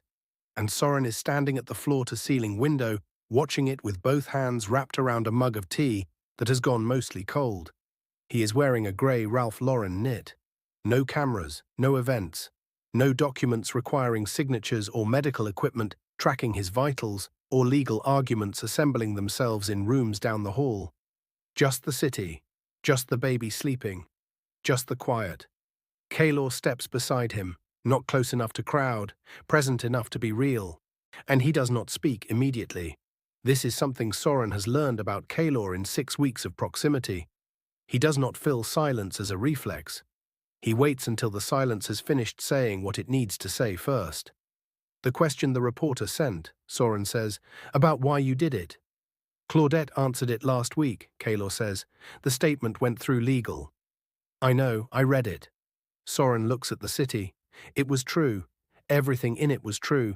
But it was the legal truth, the strategic truth. He pauses. I want the other one. Caelum is quiet for a moment. Deja Okafor, he says. Soren turns his head slightly. She never knew we were involved, Caelum says. She thanked her attorney. She thanked the court. She went home to her son in Connecticut, and she built her life, and she never knew that 3 men she had never met paid for 4 years of legal battles because we were too slow to stop the system before it caught her. He looks at the window. We were building documentation. We were building legal architecture. We were doing the work the right way, carefully, at the pace the work required. And while we were doing it correctly, she signed a form. The city hums below. After Marcus, we changed the timeline, Caelum says. We stopped waiting for the right moment and started preparing for the moment to find us. We created the Florida compound. We restructured our security architecture. We built redundancy into every legal preparation so that when the case arrived, we could move within hours, not weeks. He pauses. We knew the case would arrive. We did not know when. We did not know who. And then I got into your car, Soren says. And then you got into our car. Soren looks at Orion's crib. The baby's face in sleep is completely unguarded, the specific openness of a person who has not yet learned that the world requires a face. The answer the reporter wanted, Soren says. Why risk your companies, your reputations? Why do it for a stranger? Because the alternative, Caelum says, was knowing it was happening and not moving. He looks at the Manhattan skyline. We have resources that most people do not have. We have legal architecture and financial capacity, and 3 years of documented evidence, and a cybersecurity infrastructure, and everything that was required to fight this fight at the federal level. There is a version of us that used those resources only for things that directly benefited us. That version of us exists. We chose not to be it. Soren absorbs this. That's not a dramatic reason, he says. No, Caelum agrees, it isn't. Most people would expect something more, fate, or a connection, or the universe arranging things. The universe does not arrange things, Caelum says. People make choices. We made ours, you made yours. A judge made hers. Claudette made hers. Tremaine made his when he called me instead of raising the alert. He looks at Soren. The outcome is made of choices, all the way down. Soren is quiet for a long moment. Behind him, Orion shifts in the crib, not waking, just shifting, the involuntary adjustments of a sleeping infant finding comfort. In the 6 weeks since Orion's birth, the world has kept moving in the way the world does after things that matter have occurred. Alistair Crane resigned from 4 boards in the 72 hours after the federal investigation announcement. His attorneys filed a cooperation agreement with the Illinois prosecutor's office 14 days later. 3 additional Nova Bio targets, 3 Omegas in 3 states who had signed RAR enrollment agreements and never known what they signed, were identified through the criminal investigation and notified. All 3 registrations were voided under the same subclause 4.7 precedent. The Massachusetts Reproductive Asset Registration Framework itself, the legal structure that made all of it possible, is currently under a federal legislative review. A bipartisan Senate bill introduced 18 days ago, the Omega Reproductive Autonomy Protection Act, would make the core mechanism of the RAR framework illegal under federal law. It has 41 co-sponsors. Soren testified before a Maryland federal panel 3 weeks after Orion's birth. He was there for 2 hours. He did not cry. He was precise. His testimony, entered into the federal record, is the most detailed first-person account of how the enrollment mechanism operated, from the first contact at the gala to the moment he understood what the document meant, that any investigative record contains. When the panel chair thanked him, he nodded and said, "Make sure the law changes." The panel chair made a note. Deja Okafor heard about the case through the Omega Legal Aid Network in Connecticut. She sent a message through Simone Park, her attorney, who is still in contact with Varelli Legal Counsel, that said only, "Thank you for finishing what we started." Marcus sends a drawing. The drawing arrived by mail. Lucien has it in his office. It is a picture of 3 tall figures standing in a row, rendered in crayon, in what a 3-year-old's understanding of dark suits produces. Large square bodies, stick arms, identical solemn crayon faces. Beneath them, in Deja's handwriting, Marcus calls them the safe men. Lucien has not told anyone about the drawing. He does not need to. At the window, Soren sets down the cold tea. "I've been offered a position," he says. With the Senate Advocacy Coalition working on the ORA legislation, policy communications, they want someone with direct experience who can speak to the mechanism from the inside. Caelum looks at him. "What did you tell them?" "That I'd think about it." He looks at Orion. "I've been thinking about it. And I think," he starts again. "I spent a long time being someone who knew things that could change things and had no mechanism to make them matter. I had information about what happened to me and no platform and no protection and nothing to make anyone listen." He looks at Caelum. "Now I have all of those things. It would be strange to not use them." Caelum says nothing for a moment, then, "Yes. Just that. One word.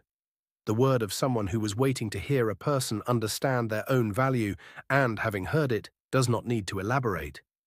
Soren looks at the city. He thinks about the night on Madison Avenue, the rain, the cracked phone, the wrong door opening, and he does not experience it the way he expected to. And he expected to look back on it as the worst night of his life. The night the trap closed, the night everything fell apart.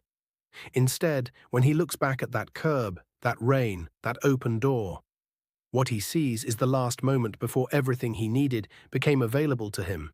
He did not know that yet. He knows it now. Do you regret it? He asks. Not the case, not the legal battle. The specific question he could not bring himself to ask before now. The cost, the companies, the political fallout, the ethics inquiry, the 2 shareholders who requested calls, the allies who looked at the door. Caelum looks at him. We have 42 portfolio companies, he says. We have cleared every regulatory flag. Darius Whitmore issued a public apology and co-sponsored the ORA bill. 2 institutional partners who pulled back have re-engaged. And the ethics inquiry was dismissed in 31 days for lack of evidence. He pauses. The professional cost was temporary, as it generally is when the action was right. That's still not the answer, Soren says.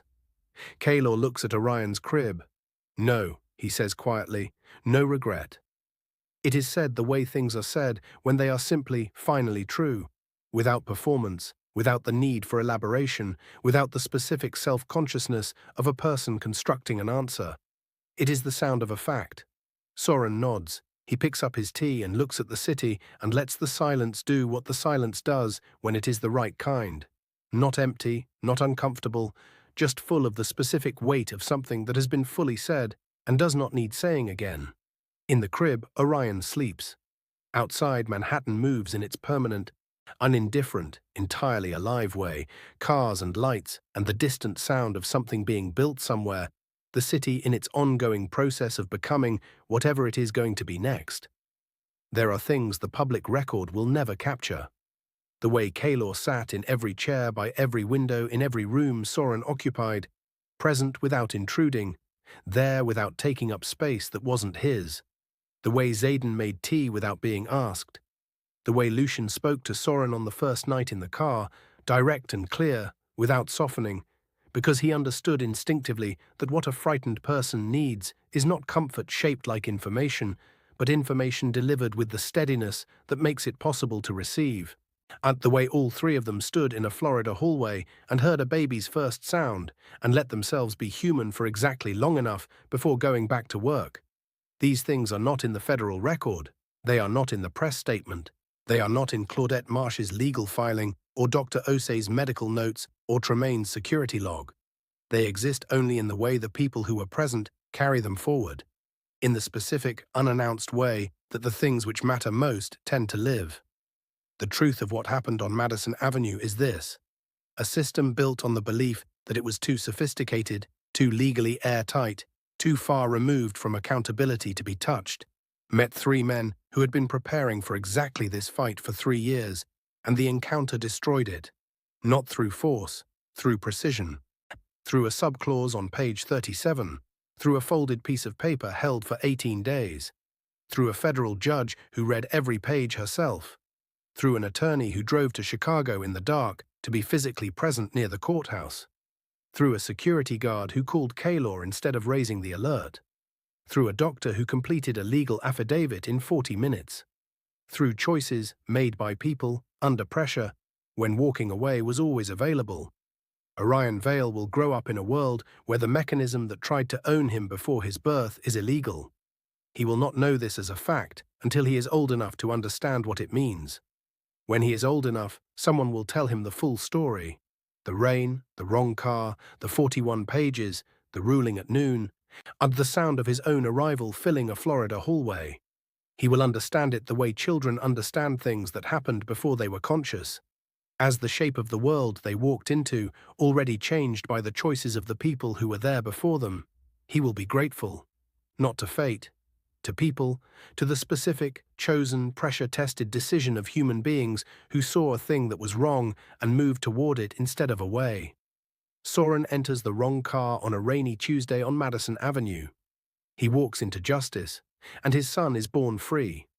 If this story moved you, if Soren's fight, Orion's birth, and the choices made in the dark hours of the night between Madison Avenue and that Florida hallway hit something real inside you, then you already know what this channel is about. We do not tell stories for entertainment alone. We tell stories because every real person who has ever been in a room without protection deserves to see what happens when someone chooses to be the protection they needed. Subscribe to this channel right now and turn on your notifications so you never miss a story that could change the way you see the world. Drop a comment below. Tell us what part of this story stayed with you, what it reminded you of, what it made you feel. Your words do not just reach us, they reach every person who reads this comment section looking for proof that someone else understands. Share this story with one person today who needs to hear it. One share. One person. That is how the right stories find the people who need them most. We will see you in the next one.